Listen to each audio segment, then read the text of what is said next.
Bayangin, kamu cuma tukang sound horeg keliling hajatan, tiba-tiba ada janda kaya dari Arab ngasih kamu uang 300 juta. Cuma supaya bisa nikah sama kamu. Tapi tunggu dulu. Uang itu ternyata datang dengan syarat yang bisa menghancurkan hidupmu. Ini bukan kisah cinta biasa. Ini kisah yang penuh misteri, cinta, dan rahasia kelam yang belum terungkap. Jumpa lagi dengan saya di sini. Kali ini saya akan memberikan video-video cerita yang menarik dan penuh cinta. Sebelum kita lanjut, jangan lupa absen dulu di kolom komentar dari kota mana Anda menonton video ini, dan juga jangan lupa klik tombol subscribe agar kita semakin rajin membuat video. Di sebuah kampung kecil di pinggiran Malang, hidup seorang pemuda bernama Bayu, 27 tahun, yang dikenal sebagai juragan sound horeg. Pekerjaannya sehari-hari adalah mengatur dan menyewakan peralatan sound system untuk acara hajatan, dari sunatan sampai pernikahan. Hidupnya sederhana, tapi dia terkenal karena satu hal. Suara sound systemnya bikin tetangga 5 RT ikut goyang. Tiap malam minggu, Bayu pasti sibuk. Tapi suatu malam, saat mengatur kabel speaker di hajatan milik warga keturunan Arab, ia melihat sosok wanita misterius berdiri di balik tiang panggung. Wajahnya tertutup cadar hitam, namun sorot matanya tajam dan penuh rasa ingin tahu. Wanita itu mendekat setelah acara usai. Dengan suara lembut namun penuh wibawa, ia berkata dalam bahasa Indonesia berlogat Timur Tengah, "Kamu, pemilik sound system ini?" Bayu mengangguk. "Iya, Bu. Kenapa ya?" Wanita itu tersenyum tipis. "Namaku Zahra, aku janda. Aku ingin bertemu kamu secara pribadi." Bayu sedikit kaget, tapi mencoba tetap sopan. Zahra memberikan kartu nama dan meminta Bayu datang ke sebuah rumah besar di kawasan elit Kota Batu. Besoknya, rasa penasaran membawa Bayu ke rumah itu. Zahra menyambut dengan secangkir kopi Arab dan langsung to the point. "Bayu, aku tidak ingin basa-basi. Aku ingin menikah denganmu. Dan aku akan berikan 300 juta, uang tunai.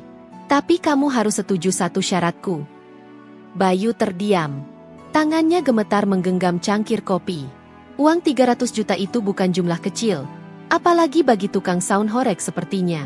Tapi, ada apa di balik syarat itu? Bayu masih belum percaya dengan apa yang didengarnya.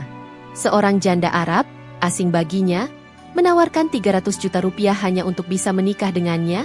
Tapi yang paling membuat dadanya sesak bukan jumlah uangnya, melainkan syarat yang belum diucapkan. Zahra memandang Bayu dengan tajam, lalu berkata pelan, "Syaratku cuma satu. Setelah kita menikah, kamu tidak boleh menanyakan apapun tentang masa laluku, termasuk siapa suamiku, kenapa aku di Indonesia, dan jangan pernah coba-coba buka kamar paling ujung di rumahku ini." Bayu terdiam. Otaknya dipenuhi tanya. Tapi Zahra melanjutkan dengan lembut, "Kamu bisa tetap kerja seperti biasa, tetap tinggal di rumah ibumu kalau mau. Tapi kita resmi menikah. Aku tidak akan mengganggu hidupmu, justru aku ingin membantumu. Tapi satu saja, jangan langgar batas itu." Bayu berusaha mengerti. Tawaran ini terdengar terlalu mudah, atau justru terlalu mencurigakan. Tapi dia bukan anak kemarin sore. Ia tahu, di balik setiap kemewahan, selalu ada bayangan gelap yang menunggu. Zahra lalu menyodorkan koper kecil, dan benar saja, isinya penuh uang tunai. Terhitung persis, 300 juta rupiah.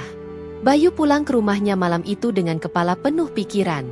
Ia tidak langsung cerita pada ibunya, karena tahu perempuan tua itu akan langsung menolak. Tapi hatinya gelisah. Ia mencoba tidur, namun mimpi buruk menghantuinya. Dalam mimpinya, ia melihat kamar dengan pintu hitam yang terkunci, dan suara tangisan wanita dari dalam. Esok harinya, Bayu kembali ke rumah Zahra untuk menjawab tawaran itu. "Saya terima, tapi saya ingin tahu satu hal. Kenapa saya? Dari semua laki-laki di dunia ini, kenapa harus saya yang kamu pilih?" Zahra hanya tersenyum dan menjawab, "Karena kamu mirip seseorang yang pernah sangat berarti buatku. Seseorang yang sudah mati." Bayu tercekat. Kata-kata itu seperti bisikan dari masa lalu yang gelap. Tapi sebelum ia bisa bertanya lebih jauh, Zahra menutup pembicaraan dengan kalimat yang dingin. "Ingat, Bayu, jangan pernah langgar syaratku. Kalau kamu nekat, bukan cuma uang ini yang akan hilang, tapi juga nyawamu." Malam Jumat itu, Suasana di rumah Zahra terasa sunyi dan penuh misteri. Tidak ada suara tawa atau musik khas hajatan seperti yang biasa Bayu jumpai dalam pekerjaan sehari-harinya. Hanya ada lilin yang menyala redup di ruang tamu, membentuk bayangan aneh di dinding.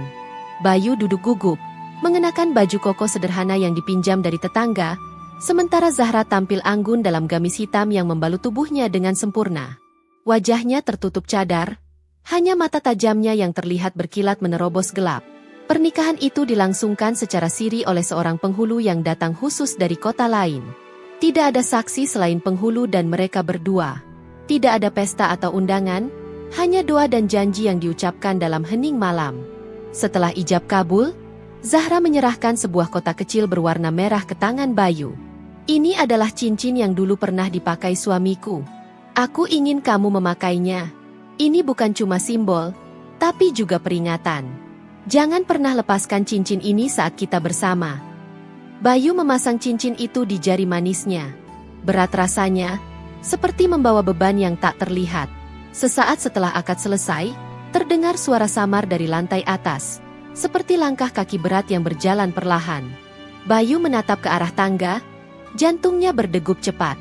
Tapi Zahra hanya tersenyum dingin. Jangan khawatir, itu cuma masa lalu yang masih berjalan di rumah ini.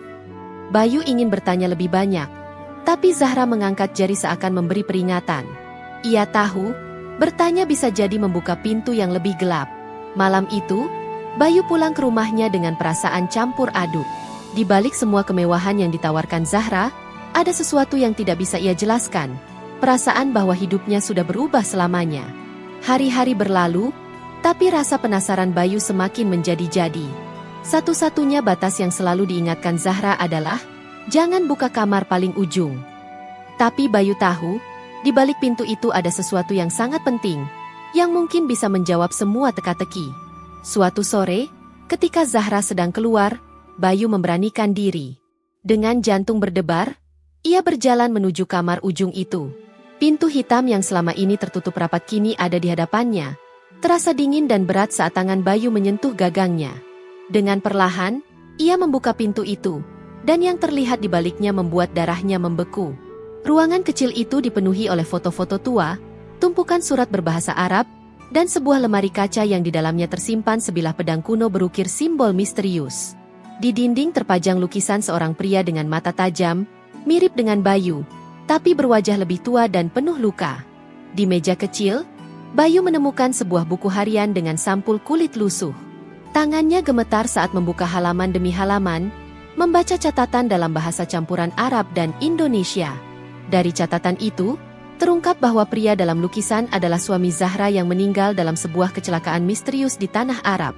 Tapi ada yang aneh, terdapat tulisan tentang kutukan yang melekat pada keluarga itu, dan janji balas dendam yang belum selesai. Bayu merasa berat, bukan hanya karena rahasia masa lalu Zahra, tapi karena seolah-olah ada kekuatan gelap yang kini membayangi hidupnya. Tiba-tiba, suara langkah kaki dari belakang membuat Bayu terkejut. Zahra berdiri di ambang pintu kamar itu, wajahnya lebih serius dari biasanya. Kamu sudah tahu rahasia ini sekarang. Tapi ingat, Bayu, rahasia itu juga bagian dari takdirmu. Malam itu, setelah Bayu menemukan kamar hitam dan membaca catatan rahasia, suasana di rumah Zahra berubah menjadi mencekam. Zahra duduk di sofa dengan wajah serius, menatap Bayu yang masih terguncang oleh apa yang baru saja diketahuinya. Bayu, keluarga kami memang menyimpan rahasia yang tak boleh sembarangan diketahui orang luar, kata Zahra pelan. Kutukan itu sudah melekat sejak nenek moyangku. Suamiku yang dulu juga jadi korban. Dia mencoba melawannya, tapi nyawanya melayang. Bayu mengangguk pelan, meski hatinya masih sulit menerima kenyataan ini. Apa yang harus saya lakukan? Tanyanya. Zahra menghela napas panjang. Kamu harus kuat, Bayu. Kutukan ini bukan cuma soal kematian atau kesialan biasa. Ini tentang kekuatan gelap yang ingin menguasai keluarga kami, dan kini kamu menjadi bagian dari itu. Bayu merasa dunia seolah berputar. Dari tukang sound system biasa, kini ia harus menghadapi dunia penuh misteri dan bahaya yang tak pernah ia bayangkan. Zahra melanjutkan. Aku memberimu 300 juta bukan hanya untuk menikah, tapi agar kamu siap menghadapi ini. Uang itu juga sebagai modal agar kamu bisa melindungi dirimu sendiri. Bayu menatap cincin di jarinya. Berat beban yang ia pikul tak hanya soal uang atau pernikahan, tapi nyawa dan kehormatan keluarganya. Malam itu, keduanya berdiri di halaman rumah, melihat langit gelap. Bayu berjanji pada dirinya sendiri untuk melawan kutukan itu dan melindungi Zahra, meski jalannya masih penuh teka-teki. Setelah mengetahui kebenaran di balik kutukan keluarga Zahra, Bayu merasa beban yang begitu berat menghimpit pundaknya. Namun, di dalam hati kecilnya, ada tekad kuat untuk tidak menyerah. Dia tahu, jika dia gagal, bukan hanya hidupnya yang taruhannya, tapi juga kehidupan Zahra. Hari-hari berikutnya Bayu mulai melakukan sesuatu yang belum pernah dia lakukan sebelumnya. Dia menemui orang-orang yang dianggapnya punya pengetahuan tentang dunia gaib dan mistis di Malang. Dari dukun kampung sampai tokoh spiritual kota, Bayu bertanya, belajar, dan mencari jalan untuk melawan kutukan itu. Salah satu dari mereka adalah Pak Darto, seorang sesepuh dan paranormal yang sudah lama tinggal di Malang. Bayu datang ke rumah Pak Darto membawa cerita lengkap tentang Zahra, suaminya yang meninggal, dan kutukan keluarga itu. Pak Darto mendengarkan dengan seksama, lalu berkata, "Kutukan seperti ini bukan hanya soal sihir biasa, Bayu. Ini ikatan yang kuat antara dunia nyata dan dunia lain. Kamu harus kuatkan jiwa dan raga, karena lawanmu bukan hanya manusia, tapi sesuatu yang lebih gelap." Bayu mengangguk. Pak Darto memberinya jimat dan sebuah mantra khusus untuk perlindungan. Namun, Pak Darto juga memperingatkan, "Ini baru awal, Bayu. Kutukan ini akan menguji kesetiaan dan keberanianmu. Jangan sekali-kali melepas cincin itu, karena cincin itu adalah pengikat antara kamu dan kutukan." Bayu pulang dengan hati campur aduk. Dia tahu perjuangan belum selesai. Ia harus terus kuat dan siap menghadapi apapun yang datang. Di sisi lain, Zahra mulai membuka sedikit demi sedikit masa lalunya kepada Bayu, menguatkan ikatan mereka.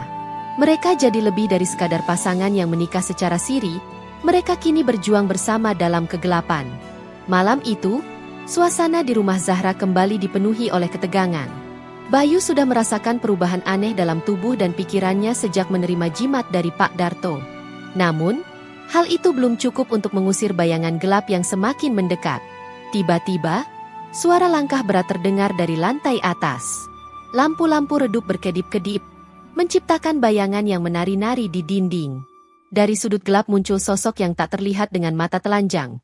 Roh suami Zahra yang meninggal, namun kini berubah menjadi entitas penuh dendam. Bayu berdiri tegap, tangan menggenggam cincin di jarinya erat-erat. "Aku tidak takut. Aku akan melindungi Zahra dan keluarganya," serunya lantang. Roh itu melayang mendekat, menyebarkan hawa dingin menusuk tulang. Namun, berkat mantra dan jimat dari Pak Darto, Bayu mampu menahan serangan itu. Pertarungan gaib berlangsung sengit, antara tekad manusia dan dendam roh. Di puncak pertarungan, Zahra melangkah maju, membuka kerudungnya, dan membacakan doa-doa kuno dari buku harian keluarganya. Suara doa itu seperti pelita yang menerangi kegelapan, melemahkan roh dendam itu hingga akhirnya menghilang dengan suara gemuruh. Bayu dan Zahra terjatuh ke lantai. Napas mereka terengah-engah, tapi wajah mereka penuh lega. Kutukan itu tidak hilang sepenuhnya. Tapi untuk saat ini, mereka berhasil menahannya. Bayu menggenggam tangan Zahra erat-erat. "Kita masih punya banyak perjuangan di depan, tapi aku tidak akan menyerah. Aku pilih kamu, Zahra. Bukan karena uang, tapi karena cinta dan keberanian kita." Zahra tersenyum, air mata mengalir di pipinya. "Aku juga, Bayu. Bersama, kita kuat." Setelah malam pertarungan itu, Bayu dan Zahra merasa ada kedamaian yang perlahan datang. Namun, kedamaian itu tak bertahan lama. Suatu hari, ketika Bayu sedang memeriksa ulang alat sound systemnya, sebuah amplifikasi tua tiba-tiba mengeluarkan suara aneh. Bisikan samar memanggil nama Zahra. Bayu dan Zahra saling pandang, sadar bahwa kutukan itu belum benar-benar lenyap. Tak hanya itu, di kota Malang mulai muncul berita-berita tentang kematian misterius yang dikaitkan dengan keluarga Zahra, dan ada seseorang yang diam-diam mengawasi langkah Bayu. Zahra membuka sebuah kotak rahasia di rumahnya, menemukan sebuah surat yang belum pernah dia baca sebelumnya. Isi surat itu berisi peringatan keras dari leluhur mereka tentang musuh lama yang siap kembali membalas dendam. Bayu menyadari Perjuangan mereka baru saja dimulai.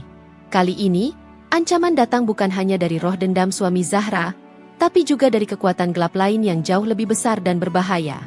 Bayu menatap cincin di jarinya, kemudian memandang Zahra dengan tekad. Kita harus siap. Ini belum selesai. Setelah melewati malam penuh kegelapan dan pertarungan yang hampir menghabiskan nyawa, Bayu dan Zahra memilih jalan yang berbeda dari yang mereka bayangkan dulu. Mereka memutuskan untuk mengakhiri semua misteri dan kutukan dengan sebuah ritual yang jauh lebih kuat. Bukan dengan sihir gelap, tapi dengan kekuatan cinta, pengampunan, dan penerimaan. Bersama Pak Darto dan beberapa tokoh spiritual yang mereka percaya, Bayu dan Zahra melakukan ritual di tempat khusus, yang diyakini sebagai titik pusat kekuatan kutukan itu. Dengan doa-doa dan niat tulus, mereka memutus rantai kutukan yang telah lama mengikat keluarga Zahra. Roh dendam itu pun akhirnya menghilang dengan damai, membawa pergi semua luka dan kesedihan masa lalu. Bayu, yang dulu hanya tukang sound system sederhana, kini berubah menjadi pria yang penuh keberanian dan kebijaksanaan. Zahra, dari janda penuh rahasia, menjadi wanita yang merasakan kebebasan dan kedamaian sejati. Mereka memulai hidup baru, jauh dari bayang-bayang gelap, membangun keluarga kecil yang penuh cinta dan harapan. Dan Bayu, dia tetap juragan sound horeg, tapi kali ini bukan hanya alat musik yang menggetarkan, melainkan juga hati banyak orang yang mendengar kisahnya. Kisah tentang keberanian, cinta, dan keajaiban yang lahir dari sebuah pernikahan tak biasa.